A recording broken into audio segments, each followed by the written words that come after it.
খোলাফায়ে রাশিদিন হজরত আলী রাদিয়াল্লাহু তাআলা আনহু, যাকে বিশেষ বীরত্বের জন্য রাসূলুল্লাহ সাল্লাল্লাহু আলাইহি সাল্লাম তাকে জুলফিকার নামক তরবারি উপহার দিয়েছিলেন। হজরত আলী রাদিয়াল্লাহু তাআলা আনহু ঢাল হয়ে রক্ষা করেছিলেন মহানবী সাল্লাল্লাহু আলাইহি সাল্লামকে, যার জন্য তাকে আল্লাহর সিংহ খেতাব দেয়া হয়। খোলাফায়ে রাশিদিনের একজন গুরুত্বপূর্ণ ব্যক্তিকে এইভাবে রাতের বেলা গোপনে দাফন করতে হয়েছিল। কিন্তু কেন? কারণ তার যেমন পরম বন্ধু আছে, সেরূপ পরম শত্রুও রয়েছে। হজরত আলী রাদিয়াল্লাহু তাআলা আনহু যেমন প্রচণ্ড আকর্ষণ ক্ষমতার অধিকারী, তেমনি বিকর্ষণ ক্ষমতারও। তার মতো মানুষের বন্ধু যেমন থাকে চরম অন্তরঙ্গ এবং উচ্চ পর্যায়ের, যারা যে কোনো সময় প্রাণ দিত অকুণ্ঠিত, তেমনি শত্রু থাকে যারা তার রক্তের জন্য পিপাসার্ত। আলী ইবনে আবু তালিব ইসলাম সাম্রাজ্যের অন্যতম ব্যক্তিত্ব। বলা হয়ে থাকে হজরত আলী সেই ব্যক্তি যার জন্ম হয়েছিল আল্লাহর ঘর পবিত্র কাবা শরীফে, আর মৃত্যু হয়েছিল আল্লাহর ঘর পবিত্র মসজিদে। হজরত মুহাম্মদ সাল্লাল্লাহু আলাইহি সাল্লাম এর আপন চাচা আবু তালেবের স্ত্রী ফাতেমা বিনতে আসাদের কোল জুড়ে পৃথিবীতে তার আগমন ঘটে ৬০১ খ্রিস্টাব্দে। ইসলামের ইতিহাসে তিনি পুরুষদের মধ্যে সর্বপ্রথম যে নবী সাল্লাল্লাহু আলাইহি সাল্লাম এর সাথে নামাজ আদায় করতেন। বালক এবং পুরুষদের মধ্যে তিনি সর্বপ্রথম নবুয়তের ডাকে সাড়া দিয়ে মাত্র ১০ বছর বয়সে ইসলাম গ্রহণ করেন।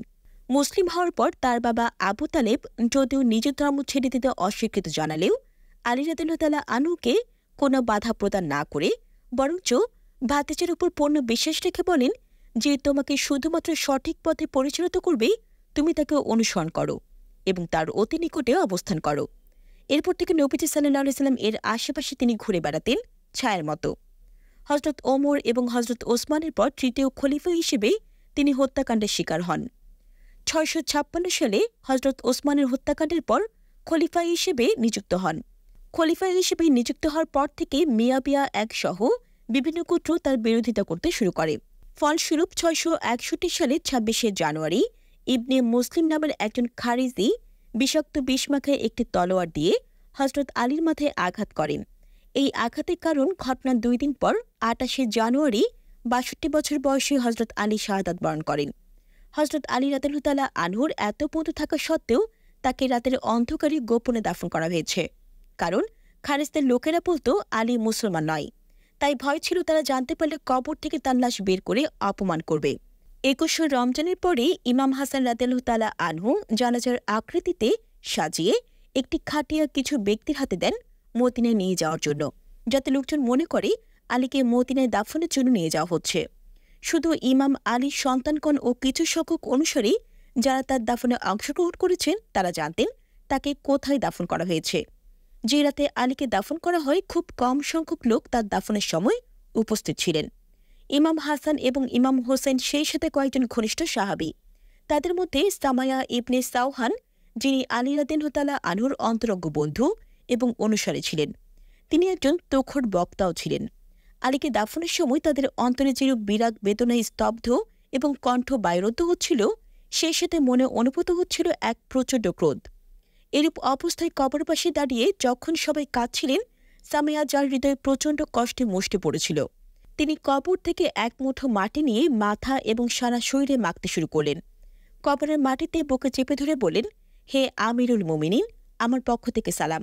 আপনি সৌভাগ্যের সঙ্গে জীবন যাপন করেছেন, সৌভাগ্যের সঙ্গে মৃত্যুবরণ করেছেন। আপনার সম্পূর্ণ জীবন ছিল সাফল্য মণ্ডিত। আল্লাহর ঘর কাবায় জন্মগ্রহণ করেছেন, আল্লাহর ঘর মসজিদে শাহাদাত বরণ করেছেন। জীবনের শুরু আল্লাহর ঘরে, জীবনের পরিসমাপ্তিও আল্লাহর ঘরে। হে আলী, আপনি কতটা মহৎ ছিলেন আর এই মানুষটা কতটা হীন। যদি এই সম্প্রদায় আপনার কথা মতো চলত, তবে আসমান এবং তাদের পায়ের নিচে নিয়ামত বর্ষিত হতো। তারা আখিরাতে এবং দুনিয়ায় সাফল্য লাভ করত। কিন্তু আফসোস, এই জনগণ আপনার মর্যাদা বুঝেনি। আপনার অনুসরণ না করে বরং আপনাকে কষ্ট দিয়েছে, আপনার হৃদয়কে রক্তাক্ত করেছে, আপনাকে এই অবস্থায় কবরে পাঠিয়েছে। ইমাম সাদিক আলাইহিস সালাম এর সময় শেষ দিকে প্রায় ১০০ বছর পর্যন্ত নবী পরিবারের ইমামরা ব্যতীত কেউ জানত না যে ইমাম আলীকে কোথায় দাফন করা হয়েছে।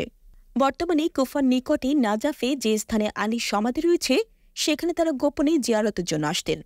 ইমাম সাদিক আলাইহিস সালাম এর সময় যখন খারিজরা নিশ্চিহ্ন হয়ে যায় এবং আলীর প্রতি অসম্মানের সম্ভাবনা রহিত হয়, তখন ইমাম সাদিক তার এক সাহাবী সাফওয়ান রাদিয়াল্লাহু তাআলাকে সেই স্থান চিহ্নিত করে গাছ লাগিয়ে দিতে বলেন এরপর থেকে সবাই জানতে পারে ইমাম আলীর কবর সেখানে এবং তার ভক্ত এবং অনুসারীরা তার কবর জিয়ারত করতে শুরু করে। সুপ্রিয় দর্শক, এর সাথে শেষ হচ্ছে এখনকার ভিডিওটি ভালো লাগলে লাইক দিন, আপনার প্রিয়জনের মাঝে শেয়ার করুন। নিয়মিত এরকম ভিডিও পেতে আমাদের পেজটি ফলো দিয়ে রাখুন। ধন্যবাদ।